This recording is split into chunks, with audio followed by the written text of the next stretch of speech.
नमस्कार मित्रों। अंग्रेजों ने भारत पर 200 सालों तक राज किया। इन 200 सालों में उन्होंने सोने की चिड़िया को खोखला बनाकर रख दिया।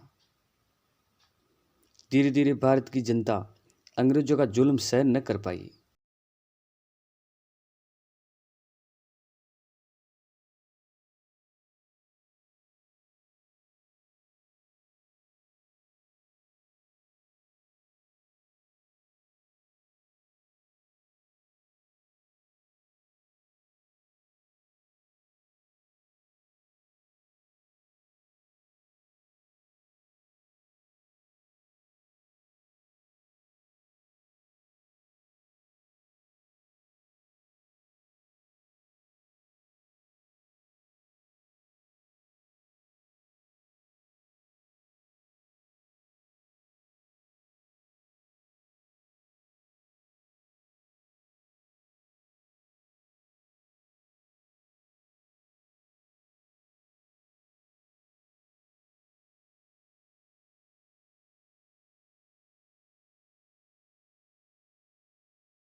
आज किनके घोषणा कर दी। मुस्लिम लीग के नेता मोहम्मद अली जिन्ना मुसलमानों के लिए अलग देश बनाने की मांग करने लगे और ऐसे पड़ गई भारत के विभाजन की नींव। इतिहासकार बताते हैं कि विभाजन की पटकथा की शुरुआत 1929 में तब शुरू हो गई थी जब मोतीलाल नेहरू समिति की सिफारिशों को हिंदू सभा ने मनाने से इनकार कर दिया।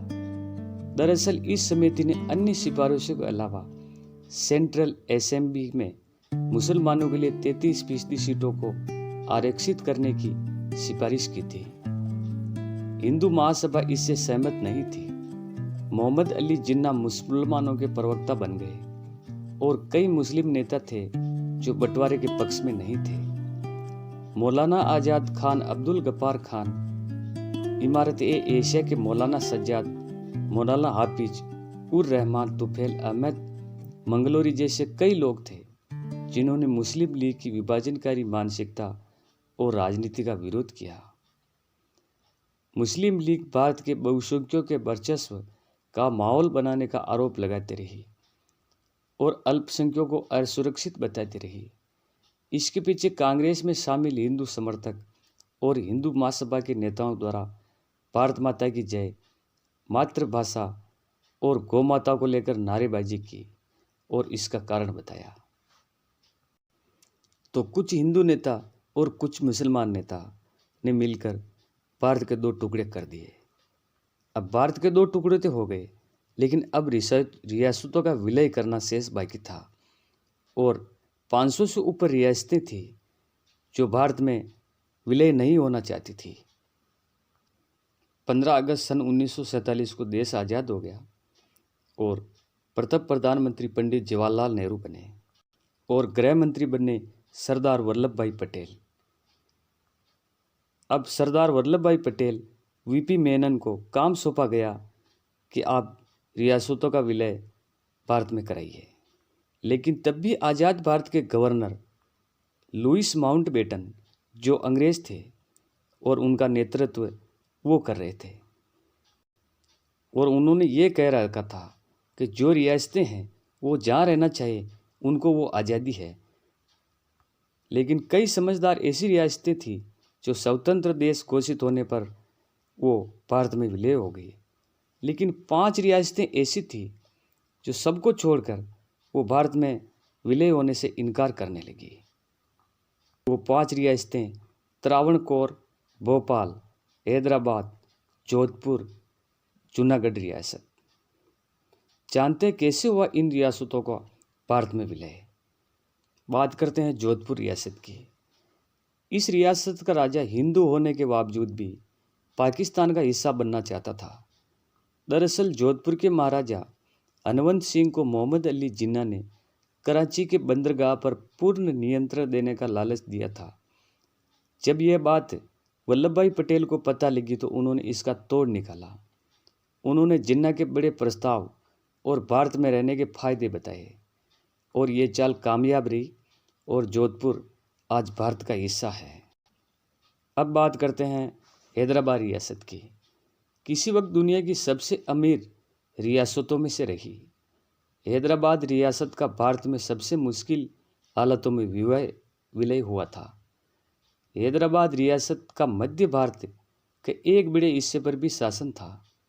यहाँ के निजाम मीर उस्मान अली चाहते थे कि हैदराबाद को ब्रिटिश कॉमनवेल्थ के तहत एक स्वतंत्र राष्ट्र घोषित किया जाए। माउंटबेटन ने जिन्ना से साफ कह दिया था कि यह संभव नहीं है। उधर जिन्ना निजाम का खुलकर प्रदर्शन कर रहे थे। जून 1948 में माउंटबेटन के पद से इस्तीफा देने के बाद भारत सरकार ने बड़ा कदम उठाया। 13 सितंबर 1949 को भारतीय सेना ऑपरेशन पोलो के तहत हैदराबाद पहुंची। यहाँ 4 दिन संघर्ष के बाद निजाम ने हथियार डाल दिए। हैदराबाद भारत में विलय हुआ। निजाम हैदराबाद के राज्यपाल बनाए गए। अब बात करते हैं गुजरात राज्य की जूनागढ़ रियासत की। काठियावाड़ राज्यों में जूनागढ़ सबसे प्रमुख रियासत थी। इसके जवाब में मोहम्मद बहावत खान जी तृतीय को राष्ट्रों के सिद्धांत के खिलाफ थे। भारत ने उन्हें विलय का प्रस्ताव दिया तो वो नहीं माने। इस बीच मुस्लिम लीग के नेता सर शाह नवाज भुट्टो नवाब के मंत्रिमंडल में शामिल हो गए और उन्होंने पाकिस्तान में शामिल होने के लिए दबाव बनाने लगे। इसके बाद भारतीय नेताओं ने जूनागढ़ रियासत को लेकर बड़े कदम उठाए तो नवाब पाकिस्तान भाग गए। फिर वल्लभ भाई ने पाकिस्तान से जूनागढ़ में जनमत संग्रह कराने की मांग की। 20 फरवरी 1949 को जनमत संग्रह हुआ और 19% लोगों ने भारत में शामिल होने की इच्छा जाहिर की। नतीजा यह हुआ कि जूनागढ़ आज भारत का हिस्सा है। त्रावणकोर रियासत। भारत में विलय से इनकार करने वाली रियासतों में त्रावणकोर सबसे पहली रियासत थी। इस रियासत के दीवान और वकील सर सीपी रामास्वामी अय्यर ने विलय के मुद्दे पर हाथ पीछे खींच लिए थे। इतिहासकारों की माने तो विलय न करने की सलाह अय्यर को मोहम्मद अली जिन्ना से मिली थी। हालांकि कहा यह भी जाता है कि सीपी रामास्वामी अय्यर ने ब्रिटिशों से गुप्त समझौता कर रखा था। इस समझौते के पीछे वजह यह भी बताई जाती कि ब्रिटिश त्रावणकोर से निकलने वाले खनिजों पर अपना नियंत्रण रखना चाहते थे। लेकिन बाद में सीपी अय्यर के खिलाफ लोगों ने प्रदर्शन किया और यहाँ तक कि उन पर जानलेवा हमला भी हुआ। बाद में वो रियासत को भारत में मिलाने के लिए तैयार हो गए। 30 जुलाई 1947 को आखिरकार त्रावणकोर भारत का एक हिस्सा बना। भोपाल रियासत। रियासत के नवाब हमीदुल्लाह खान ने भारत में अपनी रियासत का विलय करने से इनकार कर दिया। दरअसल इसके पीछे वजह मुस्लिम लीग के नेताओं ने उनकी करीबी थी। हमीदुल्लाह भोपाल को पाकिस्तान का हिस्सा बनाना चाहते थे, लेकिन भौगोलिक स्थिति जनता के रुख ने ऐसा नहीं होने दिया। उस वक्त भारत के आज़ाद होने के बाद भी भोपाल में भारत का राष्ट्रीय ध्वज नहीं फहराया जाता। नवाब भारत सरकार के बीच लंबी खींचातान चली। इसके बाद 1947 को भोपाल भारत रियासत का विलय हो गया। तो ये थी दोस्तों विलय की कठिन कहानी। आपको वीडियो अच्छा लगे तो लाइक करें और नए चैनल है तो हमारे चैनल को सब्सक्राइब करें। धन्यवाद।